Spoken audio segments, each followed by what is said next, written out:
नमस्कार। मैथ की इस सीरीज में आज हम लोग जानने वाले हैं क्लास 10 के पहले पार्ट वास्तविक संख्याएं, जिसमें हम लोग जानेंगे यूक्लिड विभाजन परिमेयिका से संबंधित 1.1 का चैप्टर।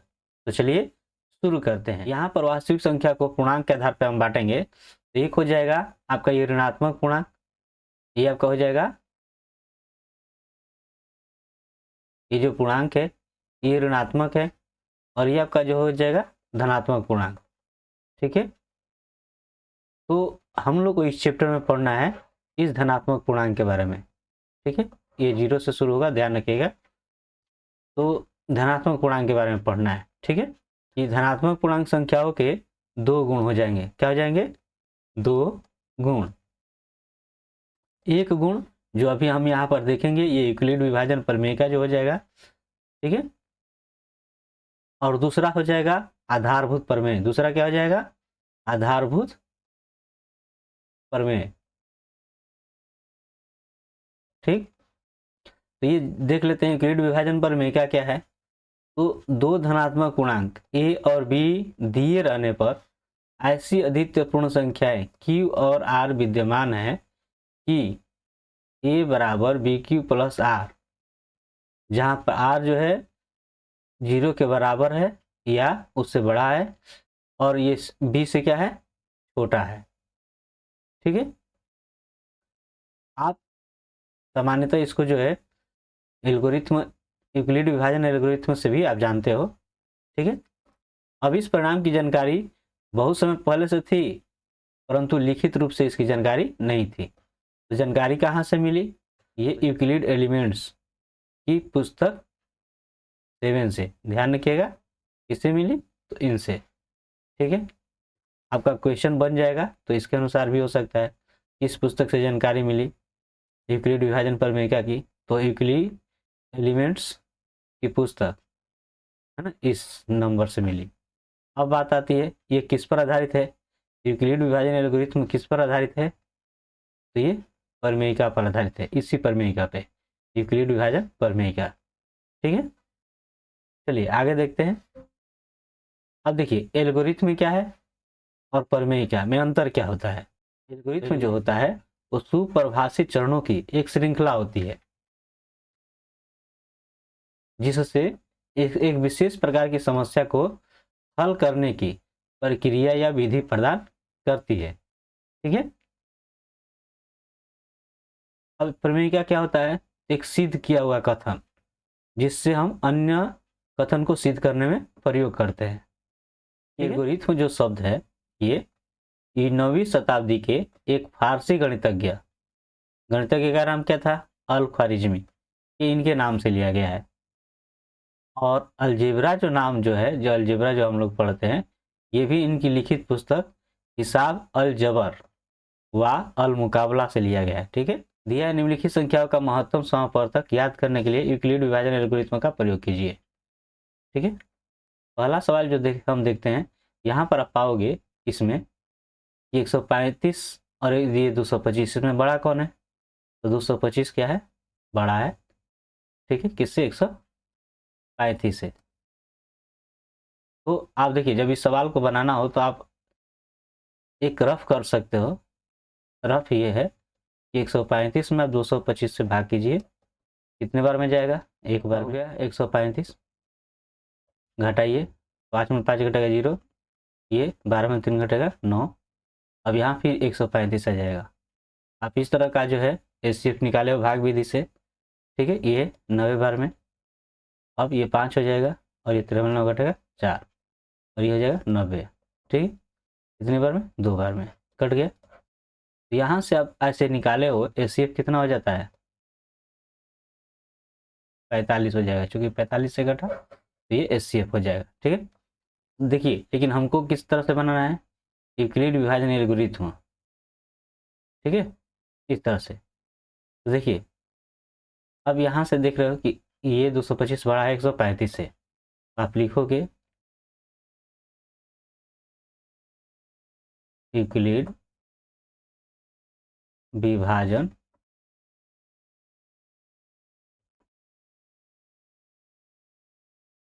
एल्गोरिथम से। आप जानते हो, ध्यान रखिएगा, क्या होता है, भाज्य बराबर भाजक गुणे भागफल प्लस शेषफल। ठीक है, आप ये जानते हो, है ना। उसका इस तरह से भी आप कर सकते हो, ए बराबर बी क्यू प्लस क्या होता है, आर होता है। ठीक है, तो यहाँ पर देखिए बड़ा कौन है, 225। 225 को पहले रखना है। अब भाग किससे करेंगे, 135 से। यहाँ पर रखेंगे 135। अब 135 में कितनी बार में जा रहा है, यहाँ पर देख सकते हो, अब ये जो किया गया है एक बार में, यहाँ पर एक बार में। अब तो जब एक बार में कर रहे हैं, 135 में एक बार में कर रहे हैं, तो कितना शेष बच रहा है, 90। 90। अब यहाँ पर हम लोग पाते हैं कि 90 जो है जीरो के बराबर नहीं है, मतलब जो शेष आया हुआ है वो जीरो के बराबर नहीं है। तो जब तक जीरो के बराबर नहीं आएगा तब तक हम इस प्रक्रिया को जारी रखेंगे। जैसे इस विधि में हम लोग देख रहे थे, जब तक भाग करते जा रहे तब तक जीरो नहीं आया, ये जीरो आ गया, हम छोड़ दिए यहाँ से, और जिससे जीरो आया और वहीं एस्केप हो गया। इसमें भी उसी प्रक्रिया को दोहराना है। ठीक है, अब यहाँ पर देखिए, अब इसमें संख्या आपको क्या मिलनी है, 135। अब इस 135 में आप करोगे 90 से भाग, कितने बार में जाएगा, एक बार में, जैसे कि गया हुआ है। ठीक है, अब तो शेष कितना बचेगा, शेष कितना बचा, 45। अब यहाँ से भी आप देख सकते हो कि 45 जो है जीरो के बराबर नहीं है, तो फिर आगे की प्रक्रिया दोहराएंगे, यानी कि आपका 90 जो है यहाँ पर आ जाएगा। ठीक है, ध्यान रखिएगा, ये यहाँ पर इसी को रख दिया जा रहा है और किससे भाग दिया जा रहा है, जो शेष है उससे। उसी तरह जो 90 यहाँ पर रख दिया गया और किससे भाग दिया जाएगा, 45 से। तो 45 दूनी 90, यहाँ से शेष कितना हो गया, जीरो। ठीक है, तो शेष जीरो हो गया, तो आप किससे कटा है, ये 45 से। यहाँ पर आपका एचसीएफ कितना हो जाएगा, 45। 45 यही आपका हो जाएगा आंसर। ठीक है, बाकी ये दो सवाल आपको खुद हल करना है। अगला सवाल देखते हैं। अगला है, दर्शाइए कि कोई भी धनात्मक विषम पूर्णांक इस रूप में होता है। तो आप लेंगे, मान लेंगे, माना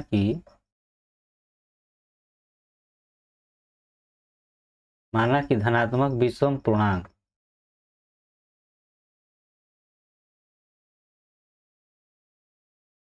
धनात्मक विषम पूर्णांक ए है। तो ए है तो बी कितना हो जाएगा, तो बी आपका हो जाएगा ये 6। बी कितना हो जाएगा, 6। तो जब बी इतना हो गया तो आपका आर, जब बी इतना हो गया तो संभावित जो शेषफल है, जो शेषफल जो होगा संभावित, आर बराबर 6 से कम हो जाएगा, यानी 0 हो जाएगा, 1 हो जाएगा, 2 हो जाएगा, 3 हो जाएगा, 4 हो जाएगा, 5। अब अगर आर बराबर अगर आप 0 लीजिएगा, आर बराबर अगर 0 लीजिएगा तो आपका मान क्या हो जाएगा, ध्यान रखिएगा, इस सूत्र के माध्यम से देखिए, ए बराबर बी क्यू प्लस आर। तो अगर आर बराबर 0 लीजिएगा तो ए का मान, ये तो ए आपका है, चलिए ठीक है, और बी का मान 6 है, क्यू, और आर जो है 0 हो गया, मतलब 6 क्यू। उसी तरह से अगर आर बराबर आप 1 लेते हो,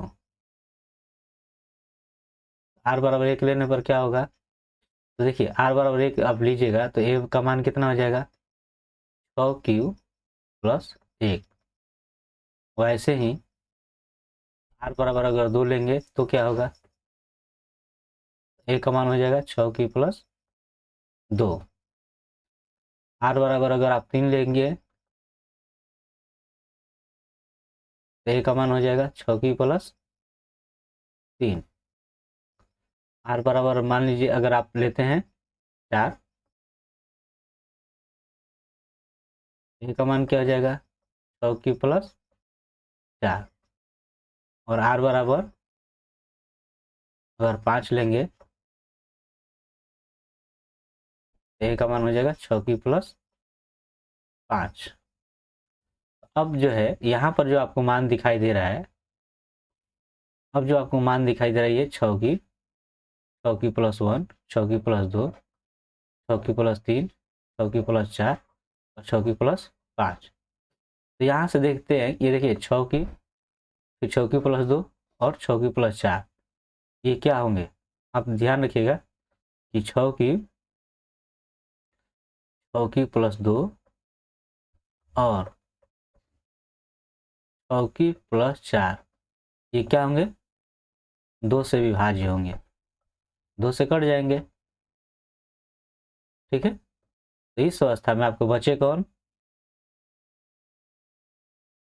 कौन? अतः आपका बच गया 6 की +1, 6 की +3 और 6 की +5। ठीक है, ये आपके हो जाएंगे धनात्मक विषम पूर्णांक। तो आप लिख सकते हो अतः 6 की +1, 6 की +3 और 6 की +5 क्या होंगे? धनात्मक विषम पूर्णांक है। ठीक है, चलते हैं अगला क्वेश्चन देखते हैं।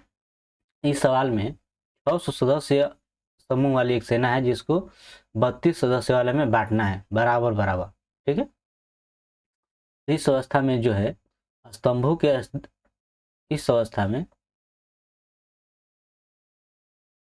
स्तंभों की अधिकतम संख्या 616 और 32 का एचसीएफ हो जाएगा। तो 616, इसमें आप देख रहे हो कि 616 क्या है?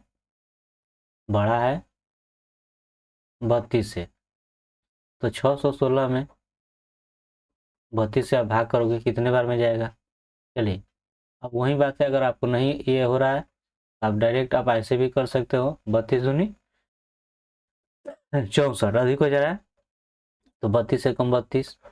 अब 11 में 2 घटा 9 और 5 में 3 घटा 2, ऊपर उतरेगा 6। अब कितनी बार में जाएगा? तो 3 9 27। ठीक है, 9 तो 9 दूना 18 हो जाएगा और 29 27 से 28। तो 16 में 8 घटेगा 8 और ये 8 में से 8 घट जाएगा 0 और ये भी कट जाएगा और ये 32। तो 8 चौका 32 कट गया। यहाँ पर आप देख रहे हो कि मान कितना आ गया? 8। तो ध्यान रखिए, इसका आप हेल्प ले लीजिए। 616 बराबर 32,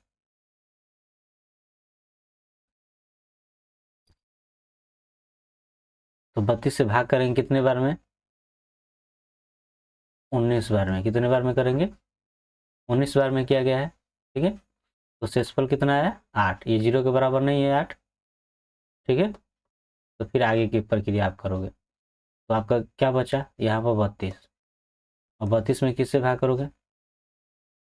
8 से। किसे करोगे? 8 से। कितने बार में जा रहा है? 4 बार में, है ना? शेष हो गया 0। यहाँ से आपका हो जाएगा यूक्लिड विभाजन एल्गोरिथ्म से आपका एचसीएफ हो गया, एचसीएफ कितना हो गया? 8। ठीक है, 8 से कटा 8। यहाँ पे स्तंभों की अधिकतम संख्या कितना हो गया?